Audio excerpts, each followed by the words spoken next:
Olá, sejam muito bem-vindos ao debate sobre liberdade de imprensa e polarização na era digital. Falamos diretamente do estúdio do Metrópoles, aqui na nossa redação, que fica em Brasília. Eu sou Larissa Alvarenga e, com muito prazer, vou mediar este debate. A iniciativa é da Embaixada e dos Consulados dos Estados Unidos aqui no Brasil, em parceria com o portal Metrópoles. E o objetivo é discutir os principais desafios dos profissionais de mídia em todo o mundo diante da crescente polarização política. Comigo aqui no estúdio estão o especialista em comunicação política, conteúdo e efeitos da mídia, Joshua Scacco, e o jornalista e colunista do Metrópoles, Igor Gadelha. Sejam muito bem-vindos. E eu já vou começar com o Joshua Scacco. Ele é especialista em comunicação política, conteúdo e efeitos da mídia, PhD pela Universidade do Texas, professor associado e presidente do Departamento de Comunicação da Universidade do Sul da Flórida, coautor de um livro sobre a democracia americana, lançado em 2021 pela Oxford University Press. Olá, Joshua, seja muito bem-vindo. Primeiro de tudo, eu peço que você faça uma pequena introdução sobre esse nosso tema, por favor. Well, thank you so much for having me here at Metropolis, and it's a pleasure to be here to talk about a really important topic that's affecting journalists, that's affecting, in a lot of ways, democracies across the world, which is political polarization. And I've been working with newsrooms and journalists for the past decade in thinking about ways in which journalism can essentially meet the needs of modern democracy. And doing that in an environment where journalists increasingly face hostile forces from political leaders, from everyday citizens, and also from forces online, digitally. And so thinking in ways that we can help and assist journalists from a research-based perspective, and what approaches can journalism do in this current moment of political polarization, both online and offline, to meet the needs of democracy. É um assunto muito importante, muito atual. Te agradeço, Joshua. Igor Gadelha também está aqui com a gente, jornalista e nosso colunista de política aqui do portal Metrópoles. Por favor, Igor, também queremos aí as suas impressões a respeito desse tema. Olá, Larissa. Olá, Joshua, professor. Esse tema é muito importante, principalmente no ano de 2022, aqui no Brasil, onde nós vivemos um período eleitoral marcado por uma polarização muito forte. Então, mais do que nunca, esse debate ele é importante, principalmente para nós, jornalistas, que estamos aí prestes a cobrir uma campanha eleitoral que tende a ser uma das campanhas eleitorais mais acirradas aqui no Brasil. Nós já vimos, nós estamos vivendo uma realidade, um clima muito hostil com os jornalistas há muitos anos, desde pelo menos 2019 ou antes, mas nesse ano eleitoral a gente já tem visto e espera que esse clima hostil aumente, já que as paixões eleitorais tendem a se acentuar esse ano. Sem dúvidas. Obrigada, viu, Igor? Bom, agora, então, eu vou fazer a primeira pergunta, tá? Que os dois devem responder, que é a seguinte: como uma imprensa livre deve agir em uma situação de ameaça à democracia? Qual que é o papel da imprensa neste cenário? Joshua, podemos começar com você? Sure. Thank you for the question. I think it's one of the ones that journalists face all the time, which is when you have political actors who are using anti-democratic communication. And when I talk about anti-democratic communication, what I mean is threats against journalists, undermining, for example, election processes in other institutions, using particular threats and forms of harassment against journalists and other agents in a democracy. And so the challenge here is, in a lot of ways, for journalists to get back to basics in terms of how do they make sure that journalists are covering these developments within a democracy-focused frame. So thinking of it as, here is what political leader X has said, and then looking at it and saying, okay, here is why this is not democratically focused. And here is what we do in a democracy, and particularly here's why.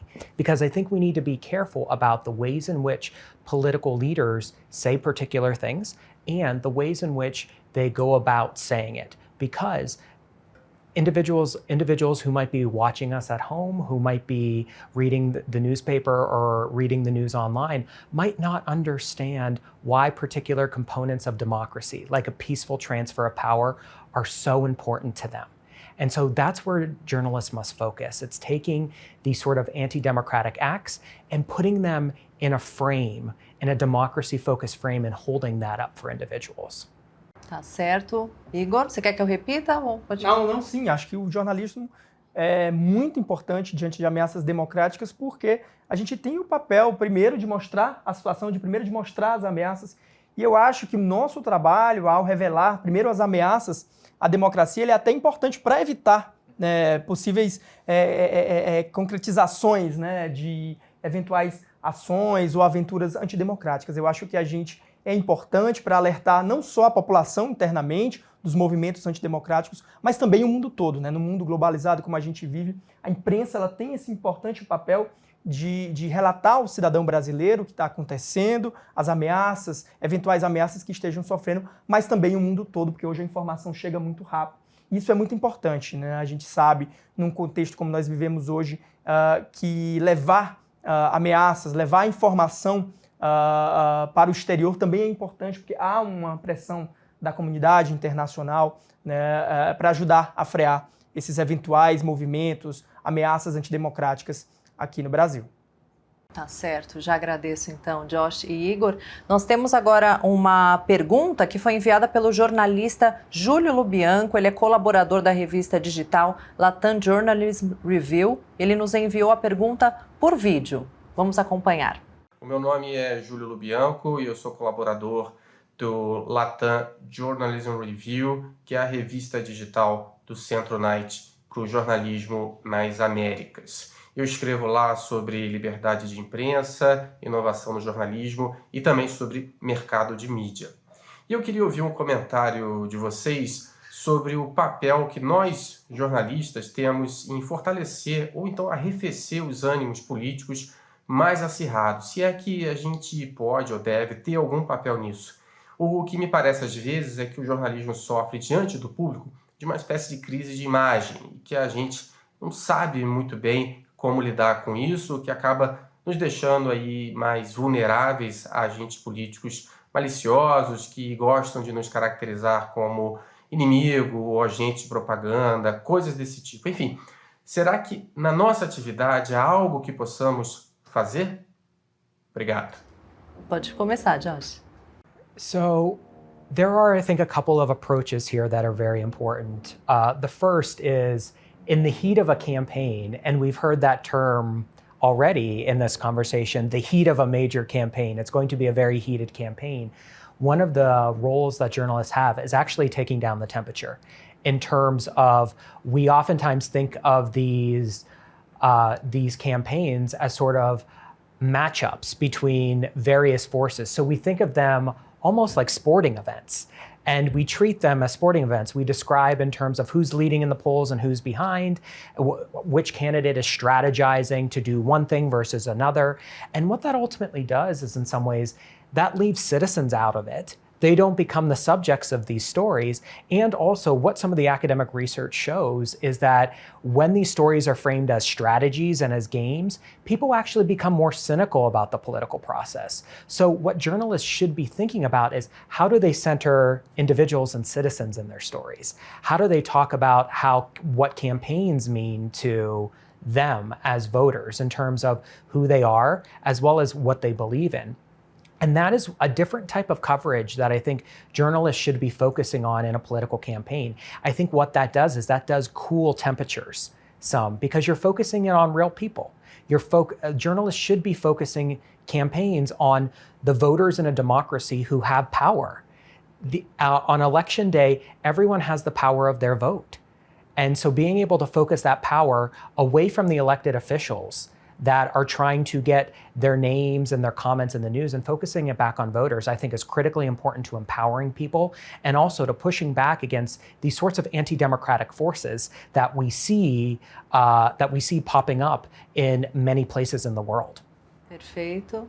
É um ponto importante que o professor cita, porque realmente nós, jornalistas, a gente tende, até pelo perfil dos candidatos, eu trazendo um pouco aqui para o Brasil, nós temos os 2 líderes nas pesquisas de intenção de voto, são líderes que têm ali uma retórica muito efusiva e muitas vezes nós jornalistas acabamos mesmo indo e inflamando ainda mais esse discurso, né? Principalmente os jornalistas de política, os jornalistas da área econômica focam mais ali nas propostas econômicas, mas nós jornalistas de políticas temos muito isso e a gente se deixa levar muitas vezes pelo discurso dos candidatos mais radicais. Então é uma boa proposta que eu acho que o senhor faz, de a gente focar mesmo nos assuntos reais da campanha, nas propostas dos candidatos serem abordadas, né, entender se até que ponto, por exemplo, uma proposta ela é viável, porque há muito isso em campanha, propostas que muitas vezes não são economicamente viáveis. A gente tem que focar realmente nessa discussão,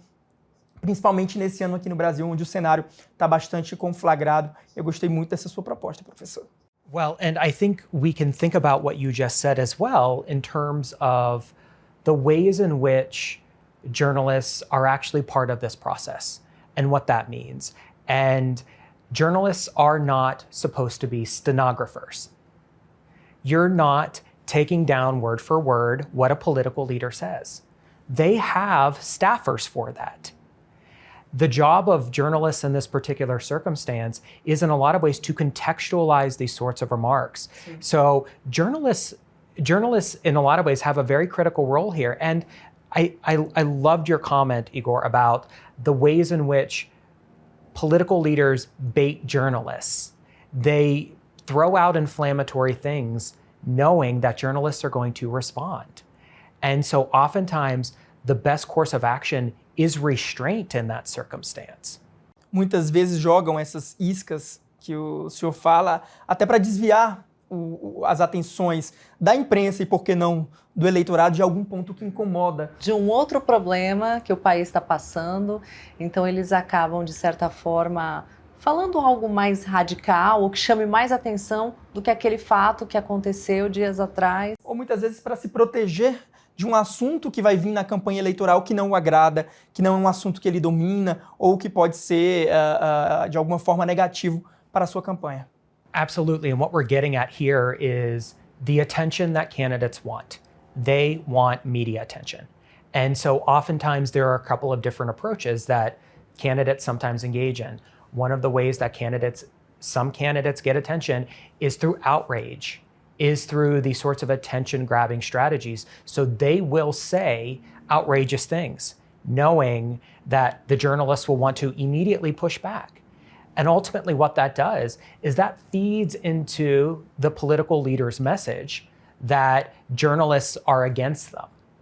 And so we need to be thinking about the ways in which essentially political leaders try to play the press against people, against democracy, and use that in ways that are not helpful for the discourse during a political campaign. Agora, e quando os jornalistas enfrentam um cenário de forte divisão política no país, como inclusive acontece agora, né, aqui no Brasil, neste momento, nessas eleições? Como essa polarização influencia a liberdade de imprensa e quais são as maiores dificuldades do jornalismo nessas situações? So I think one of the things that we need to be thinking about when we think about political polarization is it ultimately is going to look different at various levels, from elected officials to families and individuals.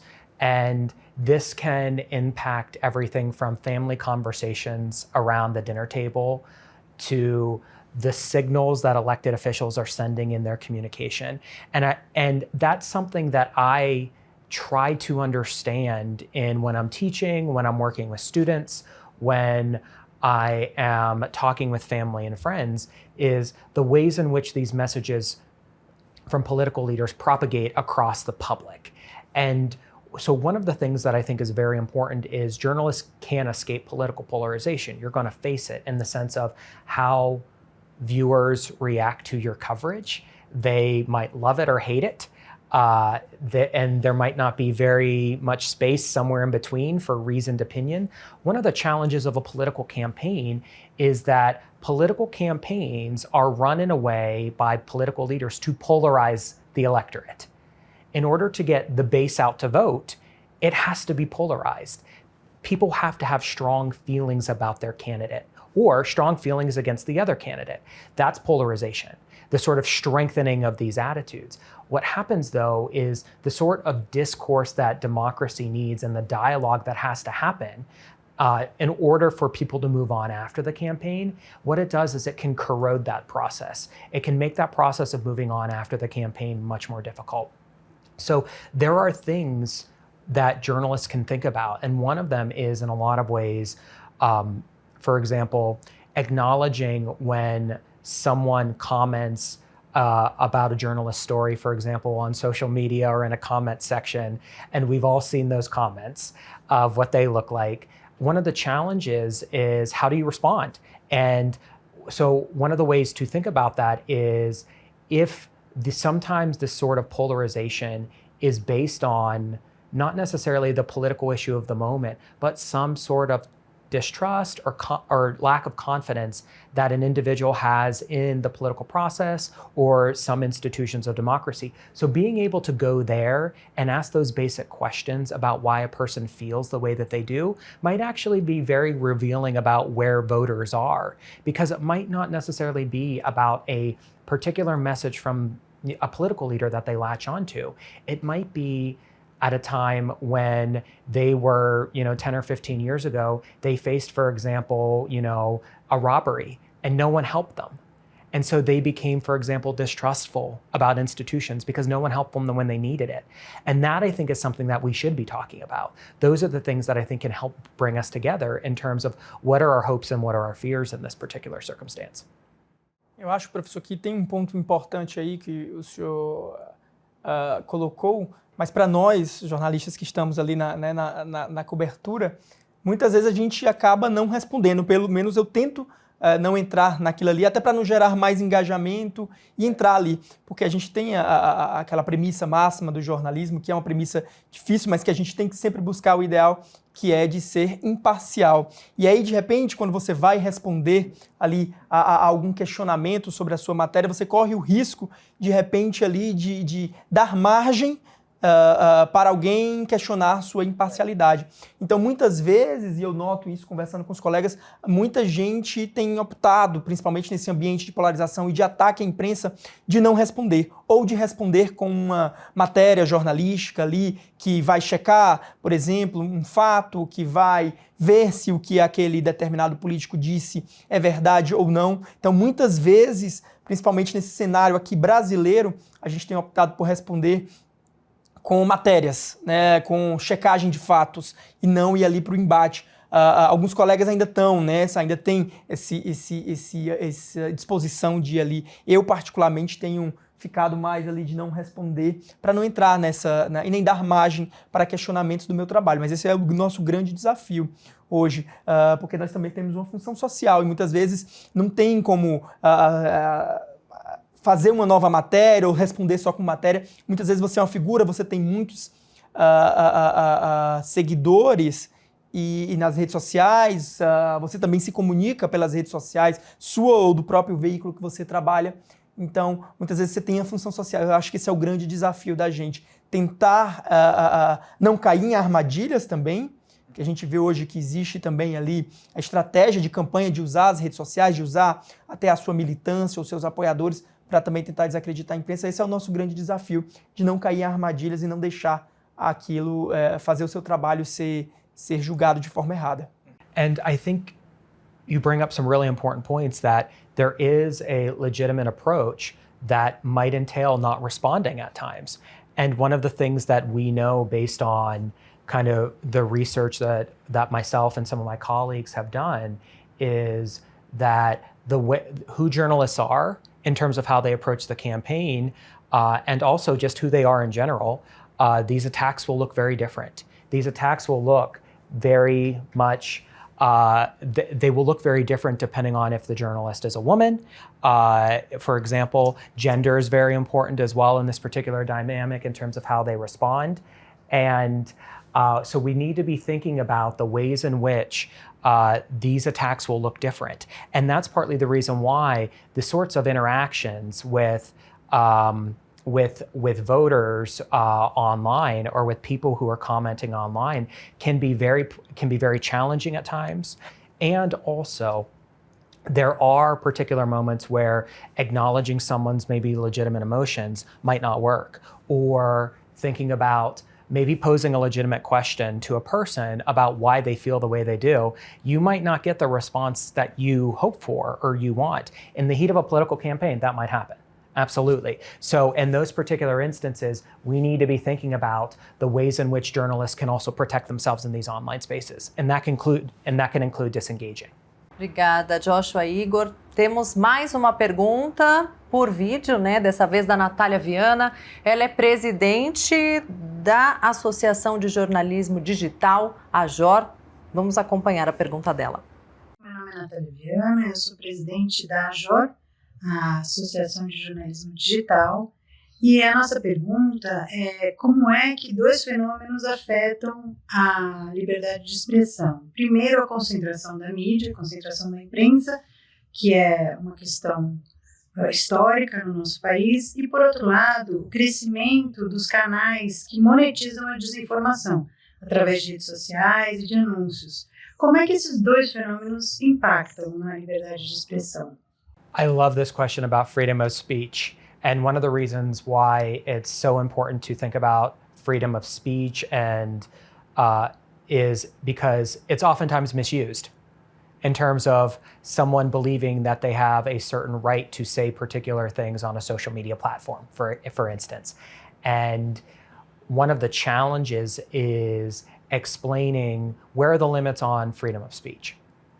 And oftentimes, if a political leader, for example, is using particular tactics in a social media platform in order to increase viewership, in order to increase the reach of their speech, what happens is the social media algorithms or the technology of the platform, for example, Facebook or Twitter, will essentially bump it up further in a feed.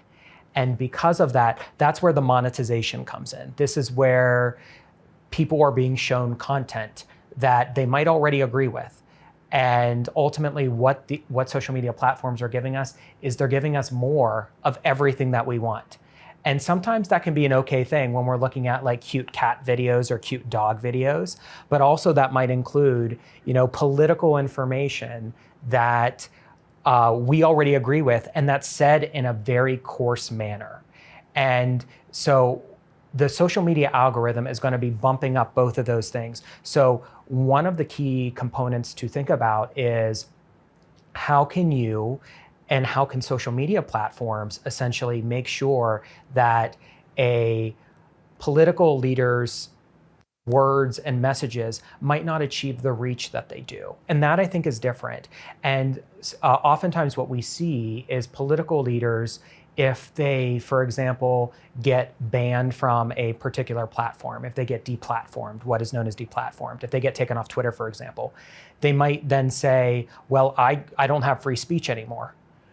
And they might be saying that on a major news network at the time, right? They might be saying that to a newspaper that's favorable to them. And it's like, it's not that they don't have the speech anymore, it's that they didn't have the reach that they once did. So freedom of speech does not equal freedom of reach. It doesn't necessarily mean that a person should get an audience of millions of people. And that, I think, is something that is very important in terms of differentiating the sort of speech and reach aspect. Tem ponto importante da pergunta da Natália que eu acho que vale ressaltar também, e é um desafio para nós, veículos de comunicação, como chamam aqui no Brasil a grande mídia, né? Tem essa alcunha, né, para os grandes veículos de comunicação, que é como concorrer com esses veículos que às vezes até disseminam a desinformação e que simplesmente montam, uma pessoa tem um celular, não tem um processo de checagem mais apurado e que concorrem com a gente na audiência. Esse é um grande desafio e eu vejo que o nosso trabalho do jornalismo tradicional ali, de contar grandes histórias ou de revelar escândalos ou com uma apuração melhor, é isso que vai nos diferenciar, né, dessas plataformas ou desses canais que simplesmente disseminam ou desinformação, ou que não fazem um trabalho bem apurado, mas que conseguem uma audiência muitas vezes maior do que a nossa, porque tem uma estratégia de redes sociais ali e tem uma turma por trás de apoiadores, ou uma estratégia melhor do que a do jornalismo tradicional nas redes sociais. Eu acho que o jornalismo de qualidade, bem apurado, é que vai nos diferenciar desses outros veículos. And I think, Igor, you make a critical point, which is that there's a difference between the journalism, the quality journalism, and the sorts of operations that we see in these disinformation factories online that are purposely putting out false information in order to deceive people. That is very much the classic definition, that it's false information and the person putting it out knows that it's false. That's the key component. They know that it's false. And I think where good journalism comes in is in being able to explain the process and being able to essentially talk about the work that has gone into the story. Because when people tune into the news, they might see a 2 or 3 minute segment of a news story and not understand that there were hours and hours and hours of work that went into that. So being able to open up that process a little bit is very important. It won't work in all ways, but I think that journalists should be thinking about very much like when someone goes to their doctor. People don't necessarily understand all the training that their doctor had to go to be able to, point at something and diagnose. And in some ways, journalism is similar. There's very rigorous training that journalists go through to be able to vet information and put out quality information. And being able to talk about that particular process, I think, is important. Vou aproveitar o que vocês dois falaram para perguntar como é que fica, então, o papel das redes sociais nessa polarização e como a mídia tem lidado com os discursos de ódio contra jornalistas, né, que elas trazem. Qual que é o tamanho do impacto disso na confiança que as pessoas têm com os grandes veículos, né? Tem um impacto grande na indústria, comercialmente falando? So social media is, in a lot of ways, a facilitator. Social media hasn't caused the polarization issues that we face. It's a facilitator of them. And we can think about this in terms of what are some of the things that people do on social media that have nothing to do with politics? Well, they share photos of their family and friends. They share, for example, maybe stories about their pets. They talk about their travel. They take pictures of the food that they eat. If we think about all of these particular things, they're tied to who people are. They're tied to their identity. So what social media does is it very much holds up these sort of identity components in people. Now, you throw politics into the mix. And what that means is politics then becomes personal.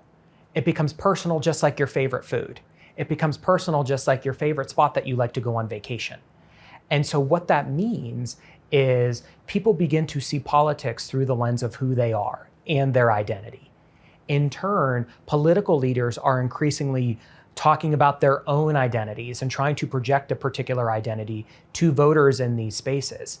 And ultimately what that does is that can potentially stir up these sorts of emotions that people might have and concerns that people might have about politics that might have already existed.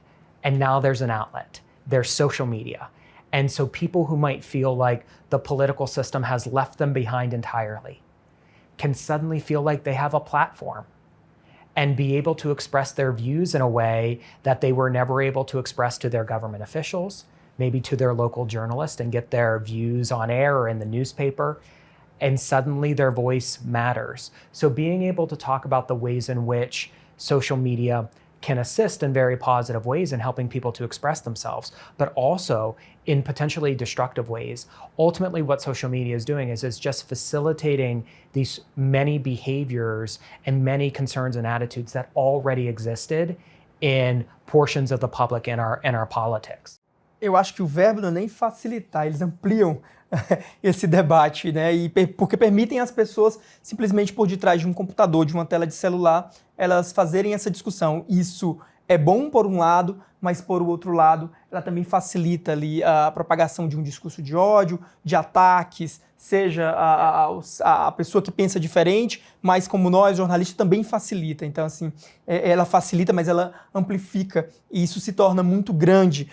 Hoje em dia, tudo circula muito ali nas redes sociais. Muitas vezes há crises criadas em redes sociais, né? Hoje em dia é notícia o que dois políticos, dois candidatos discutem numa rede social que era impensável ali atrás. Então, assim, eu acho que ela amplifica tudo isso, e para nós, jornalistas, isso é muito difícil, porque antes de sermos jornalistas também somos seres humanos, temos emoções, e aí, de repente, você vê um ataque que você está sofrendo, você tem que se segurar ali, respirar fundo, entender a sua função, e não revidar aquilo ali, porque muitas vezes você vai dar ali o que eles querem, né? Que seja de um lado ou de outro, você vai morder a isca, como a gente chama em português muito claro, você vai morder a isca e vai acabar ali aumentando aquela discussão, quando a sua função, na verdade, nem é aquilo ali, né? Mas, claro, nós somos humanos, jornalistas também temos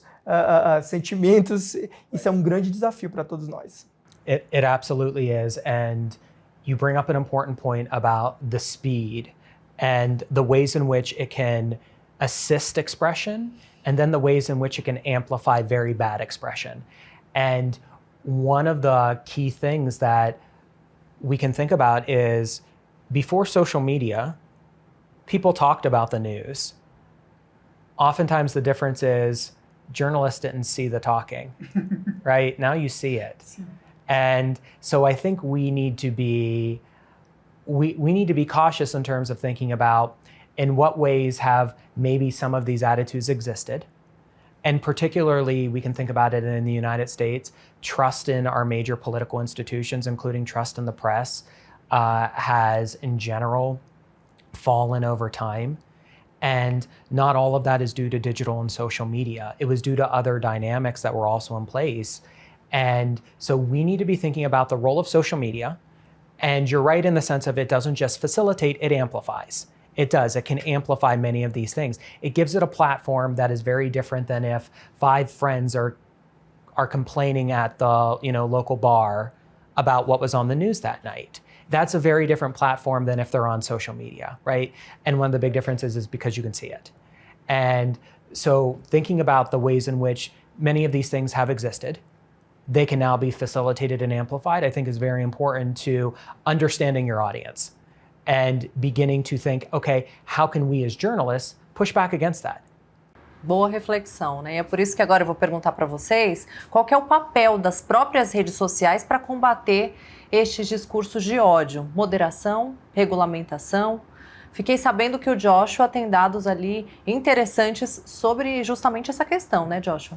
One of the things that we've done in the previous year is conduct at the University of South Florida both statewide surveys in Florida as well as nationwide surveys about social media regulation, and looking specifically at public attitudes related to some of the ways in which social media companies, as well as potentially other actors like government officials, could regulate social media platforms. And one of the things that we find consistently is large portions of the American public that we surveyed, and these are people who are in these online spaces. So these are people who say that they use social media. And what we find among these individuals is overall overwhelming support for greater content moderation in these spaces, particularly by social media platforms. And that includes things like hate speech, that includes threats of violence, and also content moderating potentially the quality of information that is seen on these platforms. So we see a large portion of public support amongst the individuals that we've surveyed for these sorts of moderation measures. And where I think we lose the message sometimes is the concern of the person going down the street who might use Facebook to post pictures of their family and might not really post about politics that much. And they might think, well, is Facebook going to come after me? Is Facebook going to deplatform me?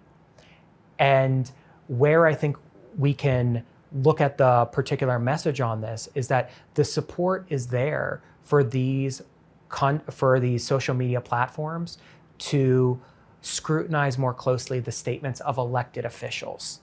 That's the difference. Elected officials are already held to different standards on these platforms. Many of them have and say things in these spaces that would get all of us here banned off these platforms. They're already being held to a different standard. And what people who were reporting in the survey note is they want them held to a different standard than the public. They want them held to a higher standard, not to a lower standard. And that, I think, is an important distinction between the person who might be rightfully concerned that they might not be able to share information about their family or pictures of their latest travels versus the elected official who's actually weaponizing the space with false information, with threats and harassment. They're very different.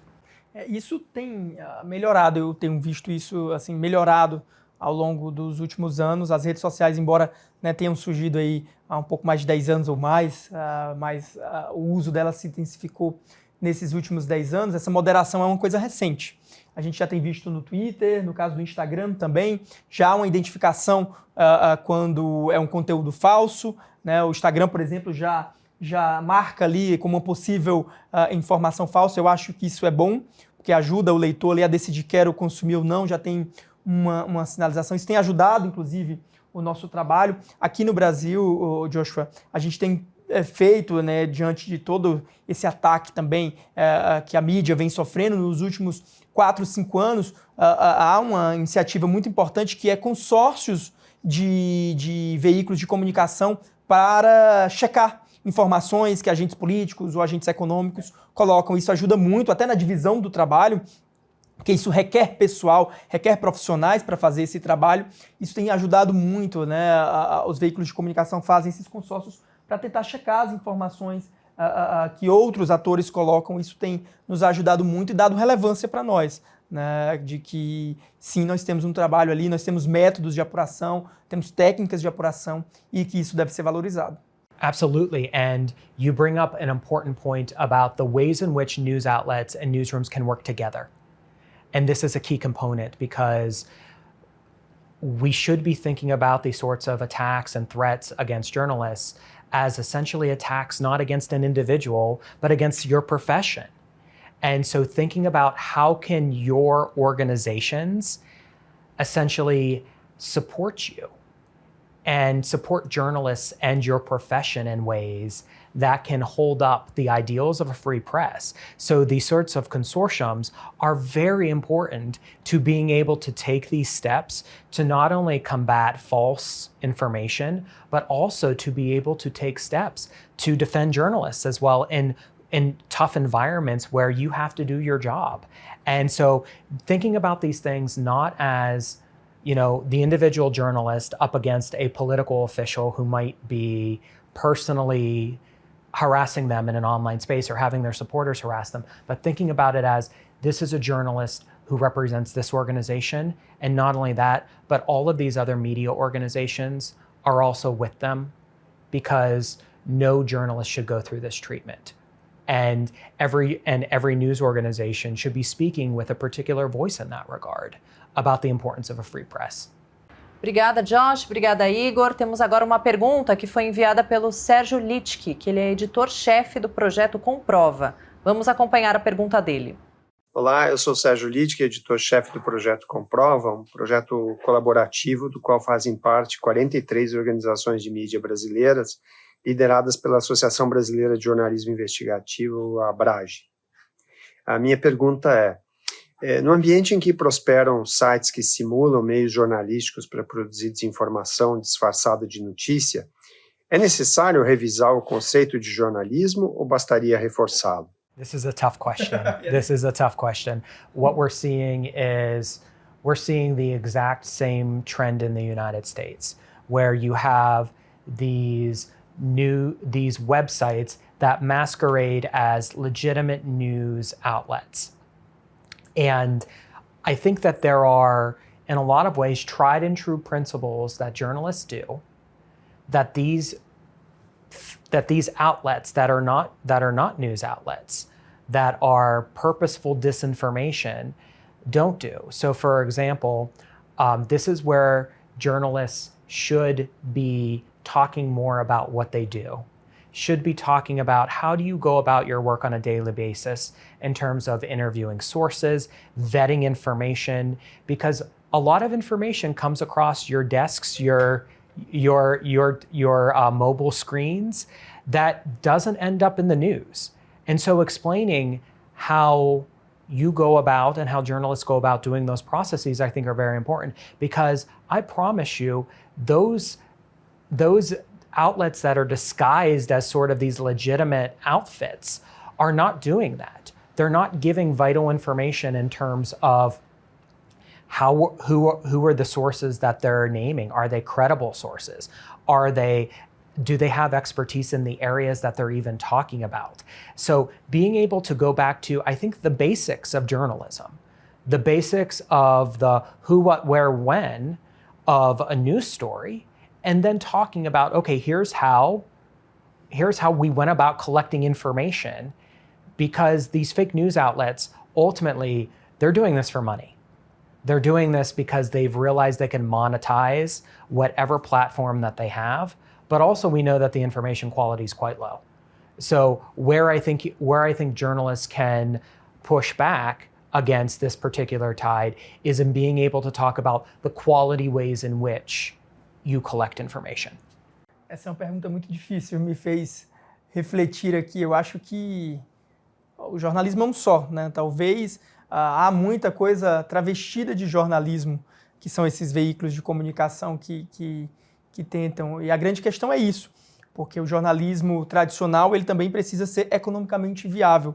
E aí, de repente, você tem uma competição com um veículo que está ganhando dinheiro, está sendo monetizado por plataformas de redes sociais que também deveriam que também monetizam o jornalismo tradicional, mas aí você se vê ali, né, diante de uma concorrência desleal, que é isso que eu chamo de uma concorrência desleal. Então esse é um grande desafio para a gente, como combater isso. E mais uma vez eu creio que o importante é a gente também tentar grandes histórias, tentar furos de reportagem, no caso. Eu trabalho muito com jornalismo de coluna, de política, de bastidores, mas tentar grandes histórias, revelar escândalos ou revelar informações em primeira mão, porque aí você vai mostrando que sim, o jornalismo tradicional ele tem a sua função, ele tem os métodos, ele tem aquele o relacionamento que o jornalista costuma manter com a fonte, que essas fontes, esses veículos de desinformação, eles não têm, eles simplesmente reproduzem discursos falsos ou desinformação que eles tiram, sabe lá de onde, e quando você vem e prova, mostra ali que o jornalismo de fôlego ou que cumpre os métodos do jornalismo, você mostra que ele é necessário.